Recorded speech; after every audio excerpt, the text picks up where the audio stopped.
Hello, ഈ വീഡിയോയിൽ കാണുന്ന സാറ് മനസ്സിലായില്ലേ? ഈ സാറ് ജയിലിൽ പോയി കിടക്കുന്നത് അതിജീവിതയുടെ ഐഡൻറ്റിറ്റി വെളിപ്പെടുത്തിയതിനാണ്. ഈ അതിജീവിത പറഞ്ഞ കാര്യങ്ങൾ ഒന്നുപോലും നിഷേധിക്കാത്ത വ്യക്തിക്ക് വേണ്ടിയിട്ടാണ് അതിജീവിതയുടെ ഐഡൻറ്റിറ്റി വെളിപ്പെടുത്തി ജയിലിൽ പോയത്.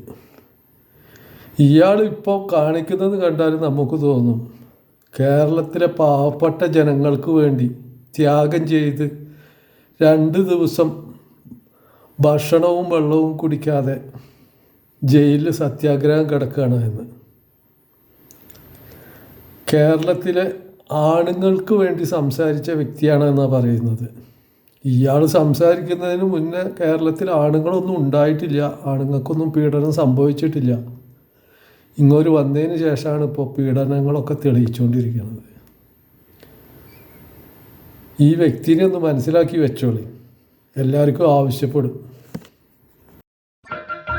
സകൃതകൃതാവായ നാട്ടുകാരെ ശ്രദ്ധിക്കുക, കലാപരിപാടികൾ തുടങ്ങാൻ ആരംഭിക്കാൻ.